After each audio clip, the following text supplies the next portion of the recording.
Hello YouTube, Crystal here with my Dunhill rusticated. No, actually it's sandblasted.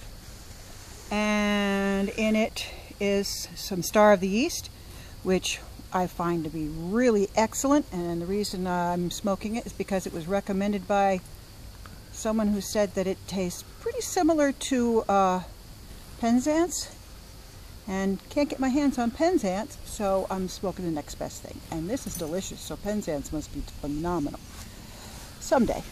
Anyway, so that takes care of housekeeping. This is a video response to Stachewarden, Show Your Tattoos. Thank you, Stachewarden, for showing yours. I had asked him if he could, so I'm glad he did. Beautiful. I love it. I can't wait to see what else you're going to come up with.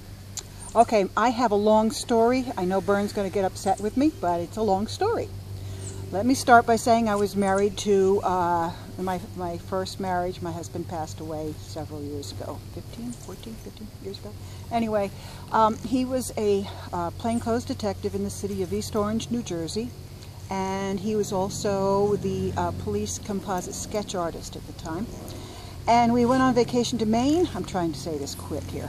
We went on vacation to Maine, and while we were there, found the one and only tattoo artist in all of Maine at that time, Tats Tommy. Tats Tommy did a tattoo on each of us. It was our very first tattoo. We did it on a whim on vacation. And my husband, Len, decided that this was so exciting that he had to come back from vacation and find a way to tattoo. And he found someone who would apprentice him.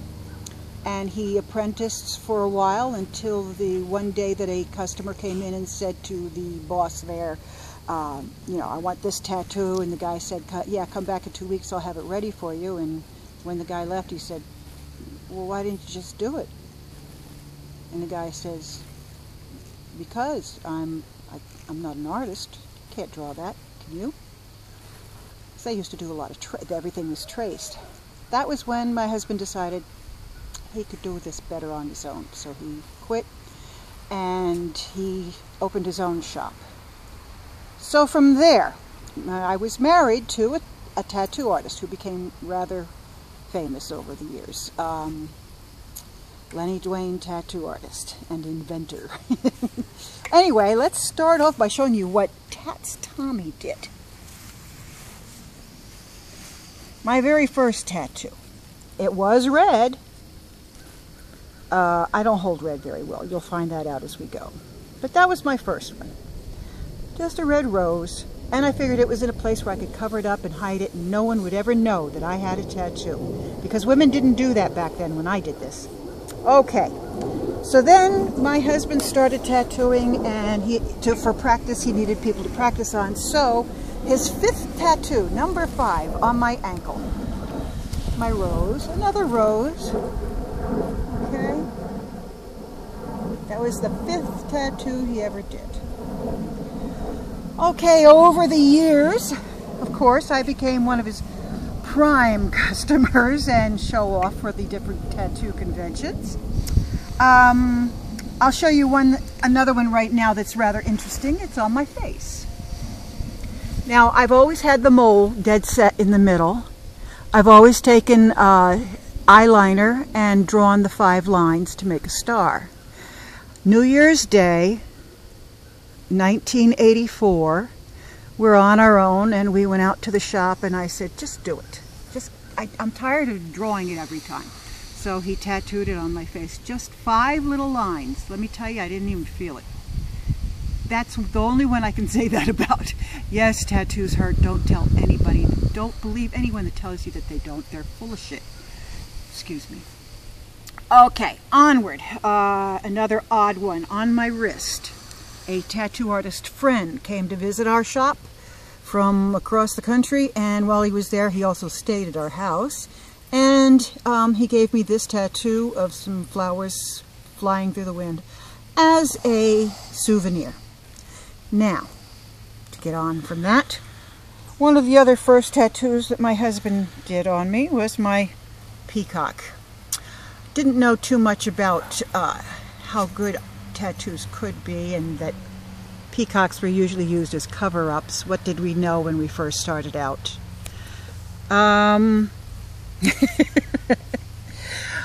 Eventually I had a Pegasus that we started with a face there. I was into Pegasuses for a while, and people called me Lady Pegasus for a while. And there's a lady's face there with the Pegasus. Unfortunately, she's kind of bled together, but you'll notice that faces that were done by my husband on most people, he used the nearest model to him to do a face. So a lot of people are walking around with my face on them. Of course, younger. Anyway, so there's my peacock and my Pegasus and my face. And my tiger lily. Again, some of the red and orange did not stay.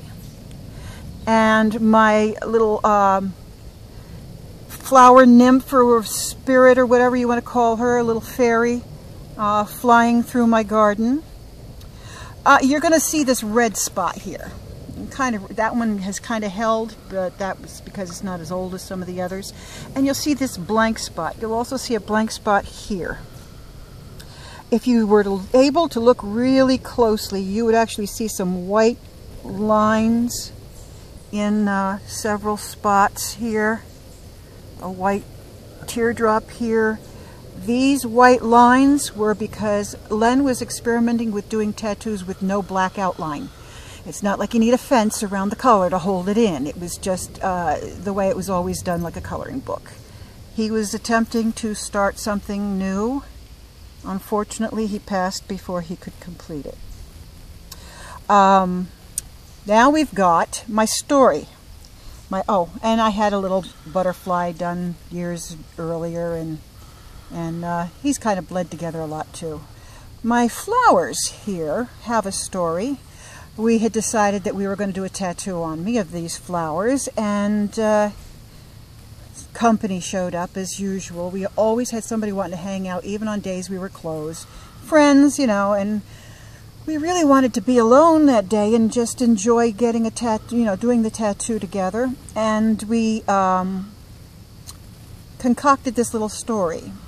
My husband went into the office and said he'd be right back, as he had finished about 13 lines. And when he came back, he stuck his head back out and said, "Crystal, can I see you for a minute?" Okay, yeah, so I go into the back, and he says, "Okay, look, we want to get rid of these people, so let's pretend that we're having a fight, and then they'll have to leave because, you know, we've got to finish what's bothering us." I said, "Okay, let me think." "Okay, I'm ready."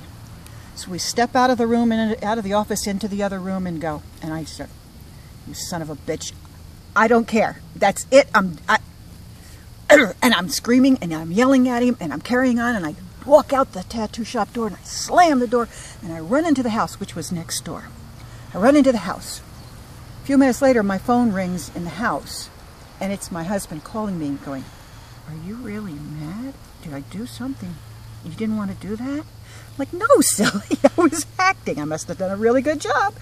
But anyway, the people did leave, and we were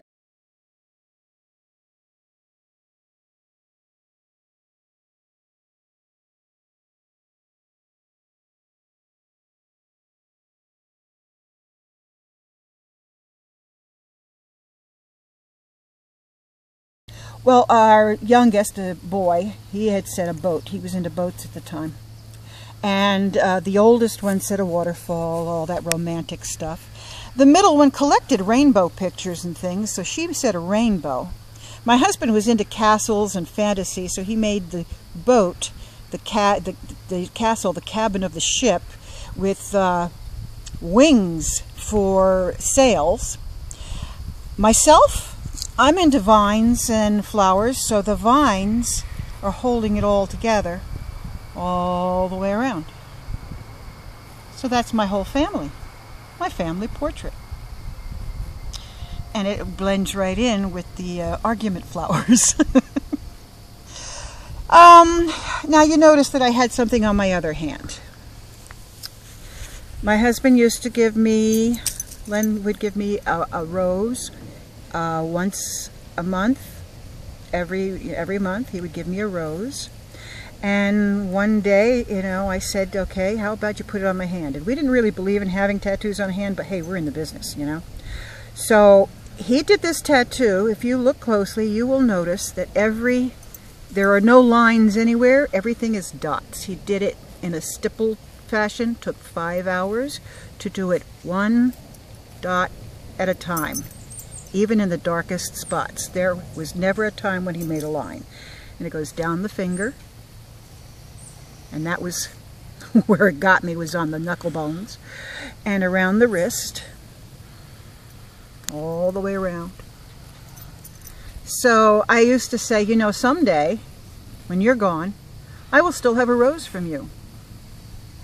And he's gone, and I have a rose. Okay, next.